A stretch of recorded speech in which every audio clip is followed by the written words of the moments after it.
배나영의 보이스 플러스. 보필리 여러분 안녕하세요. 오늘 소개할 책도 세종도서 교양부문 500권 중에서 제가 선택한 도서입니다. 바로 세상을 읽는 새로운 언어 빅데이터라는 책인데요. 아마 서가명강 시리즈를 좋아하시는 분들은 다 알고 계실 거예요. 서가명강, 서울대를 가지 않아도 들을 수 있는 명강의를 줄임말이죠. 21세기 북스에서 서가명강 시리즈를 계속 내시고 있는데 현직 서울대 교수님들의 흥미로운 강의를 이렇게 책으로 요약해서 펴내고 있어요. 나는 매주 시체를 보러 간다 라던가 왜 칸트인가 같은 이 시리즈는 한 번쯤 보셨을 듯한데요. 살아가는데 꼭 필요한 교양에 대해서 각 책들이 굉장히 요점 정리를 잘 해주고 있죠. 그래서 다 시리즈로 모으고 싶은 책이에요. 이번에도 홍진호 교수님이 이토록 매혹적인 고전이라면 이라는 책을 쓰셨는데 이 빅데이터 책을 읽고 바로 그 책으로 넘어가 보려고요. 오늘은 인공지능 시대에 그렇게 중요하다는 빅데이터가 무엇인지, 데이터의 생산자인 개인으로서 어떻게 빅데이터를 바라보고 활용할 수 있을지 이 책을 통해 한번 살펴볼게요. 구독과 좋아요, 알림 설정 감사드리고요. 혹시 영상을 보신 소감, 또 앞으로 같이 읽고 싶은 책, 분야가 있으시면 언제든지 댓글로 남겨주시면 좋겠어요. 그럼 시작해 볼게요. 세상을 읽는 새로운 언어, 빅데이터. 조성준 지음, 21세기 북스. 먼저 서울대 산업공학과의 조성준 교수님이 그동안 빅데이터에 대해 어떤 연구를 해오셨는지 한번 살펴볼게요.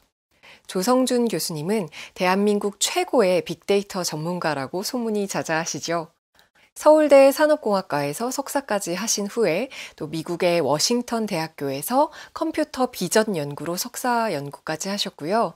메릴랜드 대학교에서 뉴럴 네트워크와 기계학습 연구로 박사 과정을 마치셨어요. 그동안 머신러닝과 데이터 마이닝을 연구하셨습니다.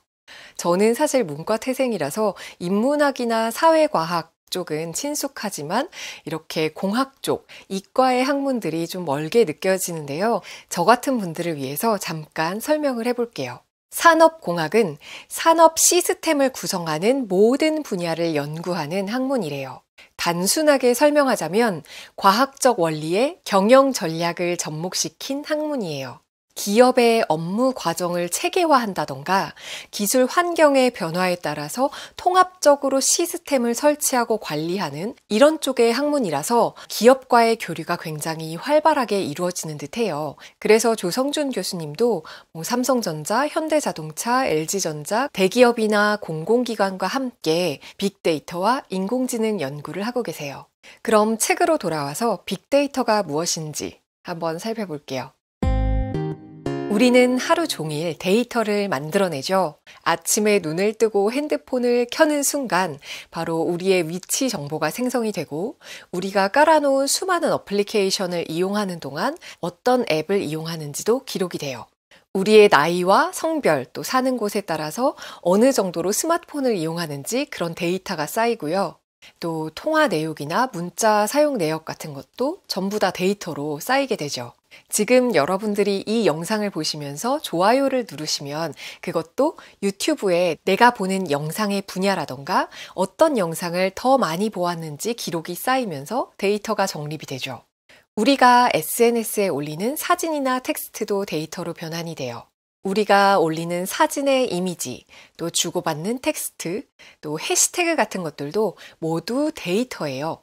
주식을 거래한 내역이라던가 은행에 입출금한 내역, 병원을 이용한 내역, 또 온라인에서 쇼핑한 내역까지 모두 다 데이터로 처리가 됩니다.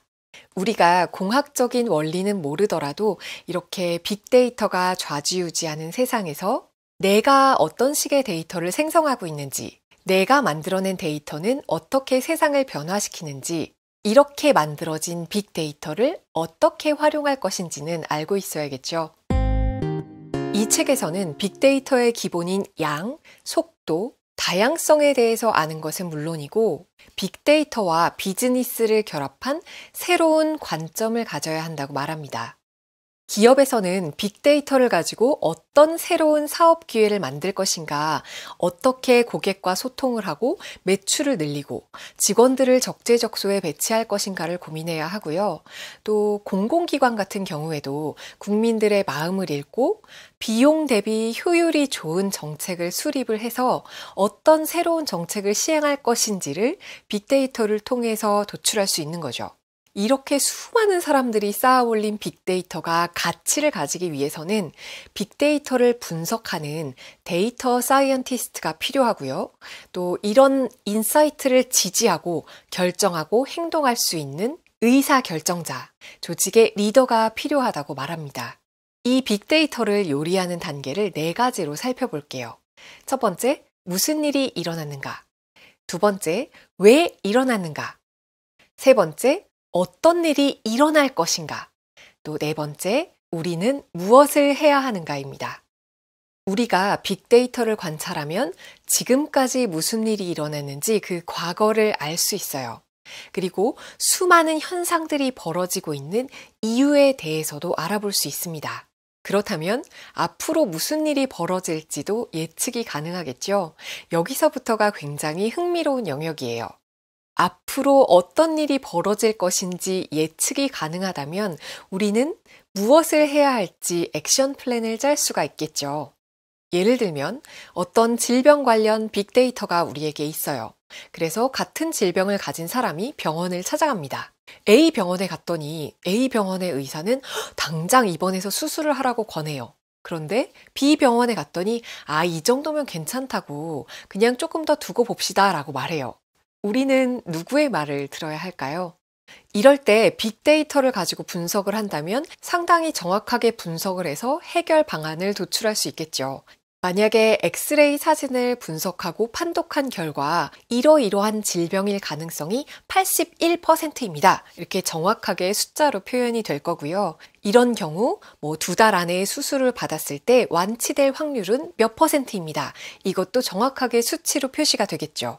이렇게 데이터에 근거해서 정확하게 어떤 질병에 걸렸는지 판단하고 어떤 치료를 받을지 계획하고 정확한 선택을 할 가능성이 높아지겠죠. 책에는 온라인 쇼핑몰 아마존의 예시도 들어있어요. 아마존은 빅데이터를 이용해서 정확하게 핀포인트 영업을 할 수가 있겠죠. 예를 들어서 누군가 수영복을 구매를 했어요. 그럼 이 수영복을 구매한 사람이 물안경을 같이 살 확률은 몇 %? 수영복을 구매한 사람이 스노클링 장비를 같이 구매할 확률은 몇 %? 이렇게 정확한 데이터가 나올 거예요. 아마존은 세계 최고 수준의 추천 시스템을 가지고 있다고 하거든요. 매출의 40%가 추천에 의해서 발생한다고 해요. 또 하나 솔깃한 이야기를 더 해볼까요? 요즘 너도 나도 주식을 많이 하고 계시죠? 만약에 1천만 원의 투자금이 있어요. 이 1천만 원을 가지고 어떤 종목에 언제 넣었을 때 가장 많은 수익을 도출할 것인가? 이것도 빅데이터로 처리할 수 있겠죠. 예를 들어서 각 종목마다 내가 몇 %의 비율로 가지고 있어야 가장 높은 수익을 올릴 수 있다 라던가 언제 이 비율을 늘리고 줄이는 게 가장 현명할 것인가? 이것도 정확하게 데이터로 예측할 수 있다면 좋겠죠. 미래를 예측하고 분석해서 처방을 내리는 단계는 가장 어려운 예측 단계이기는 하지만 그래도 빅데이터에 머신러닝을 접목하고 또 고도의 모델링을 통해서 만들어내면 충분히 예측이 가능할 거라고 생각합니다. 이런 빅데이터 예측은 이제 아주 잘게 쪼개져서 개인화 맞춤 시스템까지 넘어갑니다. 책에는 이런 예시가 나와요. 만약에 어떤 고객이 3일 내내 아마존에 접속해서 시계를 들여다보고 있는 거예요. 아마존에서 데이터를 파악하니까 이 고객은 매일 30분 동안 이 페이지에 머물면서 시계를 들여다보고 있는 거죠. 이 시계를 굉장히 사고 싶어 하는 건 알겠는데 왜 망설일까 하고 봤더니 시계의 가격이 너무 높은 거예요. 예를 들어서 한 5,000불짜리의 시계라고 칩시다.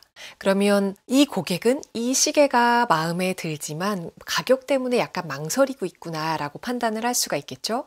그런데 아마존이 이 고객의 구매 내역을 쭉 살펴보니까 이 정도 가격의 시계를 구입할 만한 형편이다 라고 분석을 했어요. 그럼 아마존은 무엇을 할까요? 드론에다가 시계를 실어서 고객의 집 앞에 배송합니다. 혹시 마음에 안 드시면 반품하세요 라고 메모를 넣어서 드론 배송을 하는 거예요. 이게 아마존이 생각하는 미래입니다. 내가 주문하지는 않았지만 어떻게 알고 내가 너무 갖고 싶었던 시계가 아마존에서 드론으로 탁 우리 집 마당에 와 있어요. 이 시계를 직접 만져보고 차보고 나서 고객은 과연 반품을 하게 될까요? 만약에 고객이 시계가 마음에 들었다라고 하면 아무것도 안 해도 돼요. 고객은 가만히 있으면 이 시계를 가질 수 있어요. 아마존의 결제 시스템에서 자동으로 내 신용카드에서 매출을 발생시키겠죠. 이게 바로 지금 아마존이 추진하고 있는 예측 배송 서비스입니다. 이런 1:1 맞춤 서비스는 아마존뿐만이 아니라 굉장히 여러 영역에서 가능해지겠죠. 우리는 모두가 일상에서 데이터를 만들고 있지만 모두가 데이터를 활용하지는 못하고 있어요. 빅데이터를 분석하는 건 그럼 누가 할까요? 조성준 교수님은 이제 현업에서 일을 하고 있는 누구나 데이터 사이언티스트가 될 수 있다고 말씀하세요. 최근에는 꼭 코딩을 배우지 않아도 클릭만 해도 분석이 가능한 그런 소프트웨어들이 나왔다고 해요. 그러니까 한 달 정도만 교육을 받으면 저처럼 문과 출신들도 데이터 사이언티스트로 활동할 수가 있는 거죠. 그래서 앞으로는 이런 빅데이터의 분석을 전문가들 뿐만 아니라 일반인들도 할 수 있는 시대가 될 거다라고 말씀하세요. 아마 지금 유튜브 채널을 운영하시는 분들이라면 이해하시기 쉬울 것 같아요. 유튜브 채널 분석으로 들어가면 내 채널에 대한 어마어마한 자료들을 유튜브에서 제공해 주잖아요. 어느 나라에서 어떤 성별이, 어떤 나이대가 나의 어떤 영상을 가장 많이 클릭했는지, 과연 몇 분 몇 초를 보았는지, 어떤 검색어로 유입해서 들어왔는지 전부 다 분석해 볼 수 있어요. 그렇다면 이제 누구나 데이터를 만들어내고 데이터를 분석할 수 있는 시대가 되었는데요. 우리가 가장 주목해야 할 것은 무엇일까요? 바로 데이터가 만들어낼 가치입니다. 책에서는 음식으로 예를 들고 있으니까 저도 그 예시를 들어볼게요. 오늘 저녁에 저는 너무너무 맛있는 파스타를 먹고 싶어요. 제가 저녁 메뉴로 맛있는 파스타를 먹고 나면 굉장히 행복해질 것 같아요. 저녁 메뉴로 맛있는 파스타를 먹고 행복해지는 게 제가 추구하는 가치겠죠? 그럼 이 파스타를 만들기 위한 양파라던가 파스타 면이라던가 베이컨이라던가 여러 소스 이런 재료들이 필요하겠죠? 이 재료가 바로 데이터입니다. 데이터 사이언티스트들은 내가 이 파스타를 만들기 위해 어떤 재료가 필요한지, 얼만큼의 재료가 필요한지 데이터를 추출하고 파스타를 만들어요. 이런 레시피로 파스타를 만들었을 때 만족도가 높더라 라는 데이터를 가지고 파스타를 만들 수 있겠죠. 이런 데이터를 가지고 만들어낸 파스타는 데이터 사이언티스트가 만든 인사이트로 볼 수 있고요. 파스타를 먹는 행위는 비즈니스 액션이 되고요. 식당의 고객이나 셰프라던가 음식점의 주인은 파스타를 만들거나 사 먹는 의사 결정자가 됩니다. 파스타를 만들어서 먹은 후에 정말 맛있다, 행복하다라고 느끼는 게 비즈니스 가치가 되겠죠. 이 책에서는 굉장히 여러 번 강조를 합니다. 이 모든 과정 중에 가장 중요한 것은 가치라고요. 어떤 가치를 만들 것인가가 가장 중요합니다. 파스타를 만들어내는 이 과정 중에서 파스타를 만들어 먹고 행복하다라는 느낌이 와야 가치를 창출해낸 거예요. 가치를 중심에 놓고 가치를 만들기 위해 데이터를 뽑아와야지 그 반대가 되면 안 된다는 얘기예요. 세상에는 빅데이터가 엄청나게 쌓이고 있어요. 그러니까 내가 냉장고를 열었는데 재료가 수북해요. 어머나 이 재료들로 파스타도 만들 수 있을 것 같고 김밥도 말 수 있을 것 같아요. 각종 음식을 만들 수 있는 이런 데이터가 많으니까 오늘은 이런저런 음식을 만들 수 있겠네 하면서 10가지의 음식을 만들어요. 내가 된장찌개도 끓이고 계란말이도 하고 김밥도 말고 10가지의 음식을 만들었는데 파스타를 먹고 싶은 사람에게는 이 10가지의 음식이 아무런 의미가 없는 거예요. 그러니까 아무리 데이터가 넘쳐나더라도 특정한 가치를 만족시킬 수 있도록 이 데이터를 가공해야 한다는 거죠. 빅데이터를 분석하는 최종적인 목표는 가치의 창출입니다. 데이터 사이언티스트가 수많은 데이터를 수합해서 나는 10가지 메뉴를 만들 수 있겠는걸 하면서 보고를 하는 건 아무런 소용이 없어요. 책에서는 100% 실패한다고 나옵니다. 문제는 의사결정자가 우리의 가치는 무엇이다. 우리는 파스타를 만들 거야. 그럴 만한 재료가 있어? 라고 물어봐야 한다는 거예요. 그래서 빅데이터 시대에는 기획이 더 중요해집니다. 가치를 먼저 생각하고 가치를 성취하기 위해 어떤 인사이트가 필요한지, 이 인사이트는 어떤 데이터를 요구하는지 이걸 먼저 생각하는 과정이 기획이에요. 그래서 책에서는 기획 없는 인사이트는 맛이 없는 요리일 뿐이다 라고 말해요. 이렇게 맛있는 요리를 만들기 위해서는 2가지가 필요한데요. 하나는 데이터 사이언티스트 뿐만 아니라 빅데이터를 이해하는 의사결정자, 기획자, 리더가 필요하고요. 또 하나, 빅데이터로 가치를 창출하기 위해서 기업 간의 데이터 공유라던가 공공기관 사이의 데이터 교류가 필요하다고 말하고 있어요. 자, 생각해 볼까요? 제가 올해 건강검진을 받으러 가요.